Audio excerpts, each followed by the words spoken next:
Olá, neste vídeo estaremos falando sobre os 144 mil selados do livro do Apocalipse e as duas testemunhas também do livro de Apocalipse. Iremos falar primeiro sobre os 144 mil selados e depois sobre as duas testemunhas. Embora os 144 mil selados e as duas testemunhas, elas têm muitas coisas em comum que se conectam cada passagem delas. Vamos lá. Os 144 mil selados aparecem pela primeira vez no capítulo 7 de Apocalipse e voltam a aparecer depois no capítulo 14 de Apocalipse. No capítulo 7 de Apocalipse, no verso 3, diz: E a voz dizia: Não danifiqueis a terra, nem o mar, nem as árvores, até que marquemos com selo a fronte dos servos do nosso Deus. Eu vi a respeito do número dos que foram marcados com selo: 144 mil selados de todas as tribos dos filhos de Israel. 144 mil selados. Quem são? São homens de Deus que serão marcados pelo próprio Deus, pelo Espírito Santo.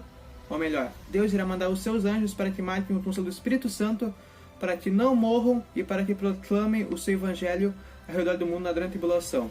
Eles também servirão como base genética para os demais judeus do mundo. Hoje em dia é muito difícil um judeu saber sua origem, saber de qual tribo ele pertence.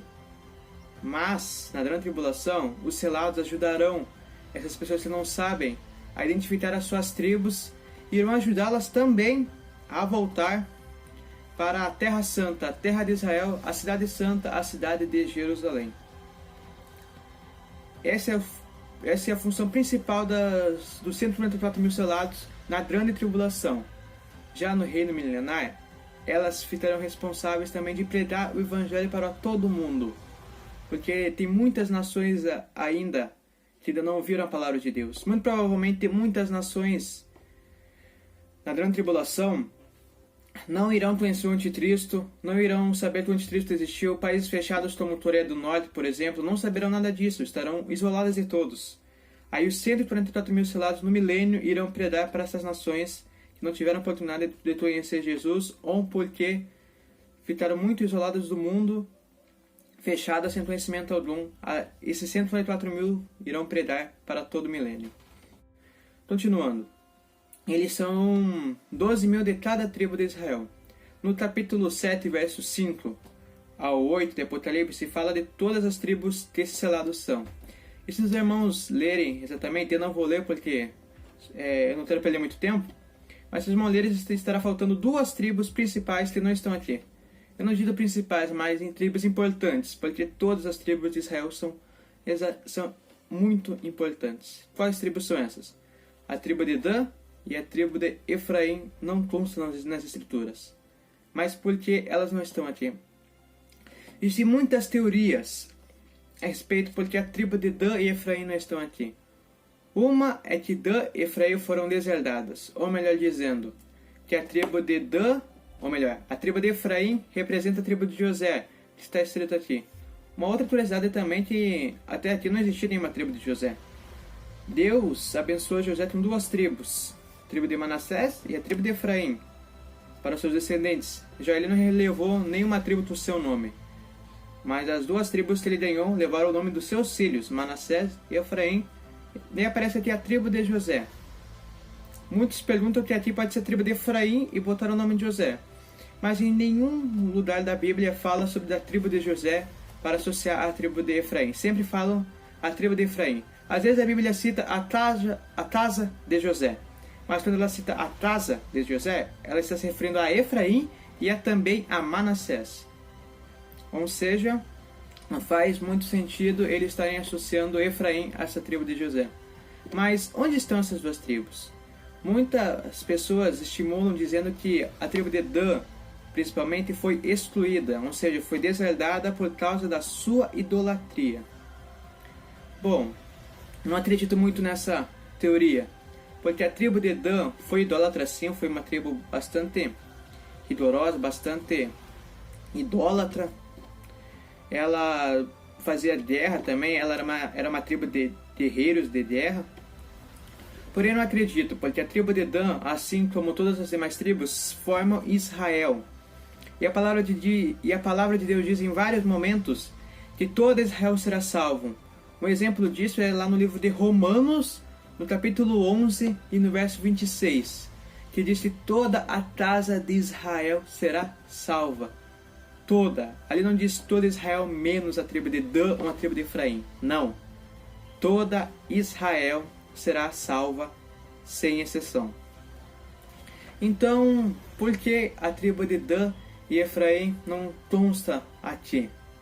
Bom, nós voltaremos a falar mais sobre a tribo de Dan e Efraim mais para frente. Agora, nós iremos falar sobre as duas testemunhas, os dois candelabros, as duas oliveiras de Deus na terra. Elas se encontram lá no livro da Apocalipse, capítulo 11. São dois homens vestidos de sáturos que proclamarão o Evangelho de Deus e o Evangelho de Jesus por 3 anos e meio na grande tribulação.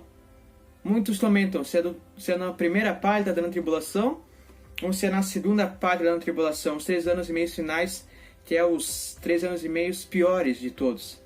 Eu particularmente acredito que eles irão atuar na última metade da grande tribulação.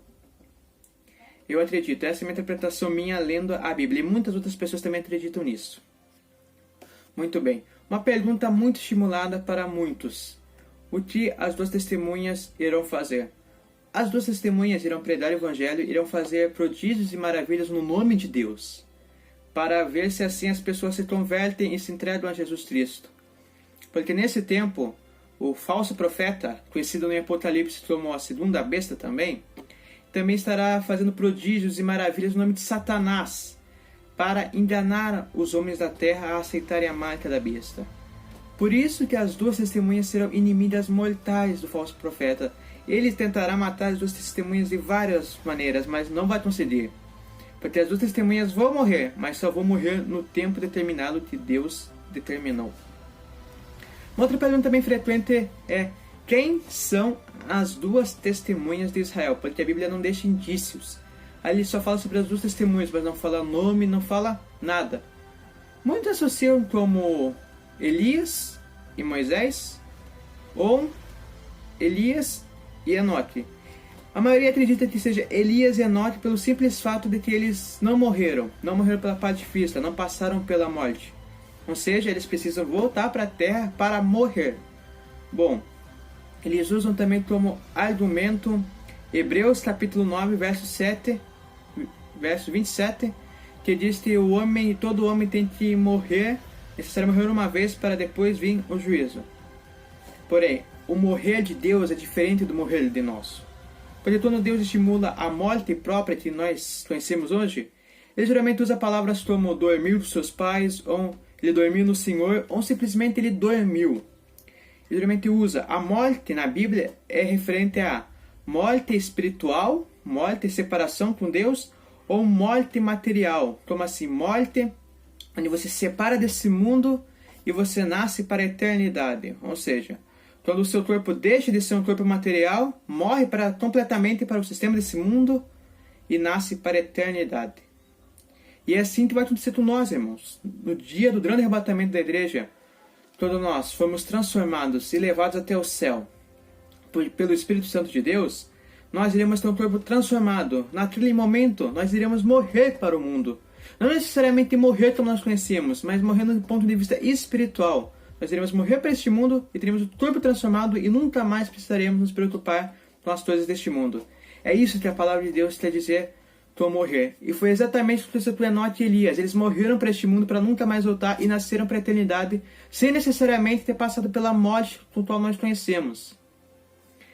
E realmente, essa é uma teoria que é bastante forte no meio da igreja, porém eu não acredito muito. Posso estar errado? Posso, mas eu realmente não acredito muito. Eles também usam muito o argumento de Malaquias, capítulo 4, verso 5, que diz que Elias irá precisar voltar. Ou seja, que Deus enviaria o espírito de Elias para atuar nos últimos dias, antes que venha o dia do Senhor. Porém, esta profecia já se cumpriu há mais de 2000 anos atrás. Onde está escrito isso, irmão Lucas? Está escrito no livro de Mateus, no capítulo 11 e no verso 14, onde o próprio Jesus disse que João Batista era o Elias que havia de vir, que João Batista veio no espírito de Elias. Ou seja, João Batista já veio no espírito de Elias, então ele não irá mais vir. Então estejam me perguntando agora, então, afinal, quem são as duas testemunhas do Apocalipse? Se não são Moisés, se não são Enoque, se não são Elias, quem são eles? Bom, não podemos falar com certeza, atenção, porque a Bíblia não deixa indícios, mas eu lendo a palavra, lendo versículo por versículo, estudando outras partes do Apocalipse, eu cheguei à conclusão que as duas testemunhas são um da tribo de Dan e o outro da tribo de Efraim. Ou seja, as duas tribos que estavam faltando ser seladas ali no capítulo 7 são, na verdade, as duas tribos das duas testemunhas. Mas por que elas estão ali e não no versículo 7, no capítulo 7? Porque as duas testemunhas irão precisar morrer no final da grande tribulação. Ou seja, elas precisarão morrer, passar pela morte. E os 144 mil selados não irão morrer. Então eles precisam separar duas tribos para serem seladas. Ou seja, para não serem seladas, desculpe. Para não serem seladas, para que seus servos pudessem morrer. Porque os 144 mil selados não irão morrer. Então essa é a explicação. A tribo de Dan e Efraim não aparecem no capítulo 7, porque elas estão no capítulo 11 representando as duas testemunhas. E essas duas testemunhas serão como base genética para a tribo de Dan e para a tribo de Efraim. A salvação dessas tribos virão pelas duas testemunhas. E essa é a identidade das duas testemunhas. Um será da tribo de Dan e o outro da tribo de Efraim. Eu me pergunta, quem serão as pessoas da tribo de José? Bom, existem duas interpretações para isso. Uma, José teve outros filhos além de Manassés e Efraim, e esses filhos formam a tribo de José. Porém, a Bíblia não deixa indícios nenhum que José teve outros filhos além de Manassés e Efraim. A Bíblia diz que ele só teve Manassés e Efraim e nenhum outro filho. Aí toda a interpretação bíblica que diz que um descendente de Manassés se relaciona com um descendente da tribo de Efraim, e eles têm um filho. Esse filho não é da tribo de Manassés e nem Efraim. Este filho é da tribo de José. Ou seja, os descendentes desse filho dele serão da tribo de José, não da tribo de Manassés e Efraim, mas sim da tribo de José. Somente é da tribo de Manassés quem se relaciona com Manassés, e somente é da tribo de Efraim quem se relaciona com da tribo de Efraim. Bom, qual é a correta? Qual das duas interpretações está correta? Eu realmente não sei. Eu particularmente acredito na última, que um descendente da tribo de Manassés e o descendente da tribo de Efraim se relacionam e tem um filho, e esse filho seja da tribo de José. Porém, posso estar errado. Então esse é um pequeno resumo sobre as duas testemunhas do Apocalipse e sobre os 144 mil selados. Eu tentei focar um pouco nas suas origens no seu trabalho, embora eu falei um pouco do seu trabalho. Porque se formos falar muito sobre as duas testemunhas do Apocalipse e sobre os 144 mil selados, ia levar mais de 2 horas de vídeo aqui, porque esses dois grupos, esses 144 mil selados e as duas testemunhas, tem muita coisa impactante para estudar sobre eles. Mas então é isso, eu agradeço a todos que assistiram até aqui, e que Deus abençoe grandemente a sua vida, em nome de Jesus. Amém.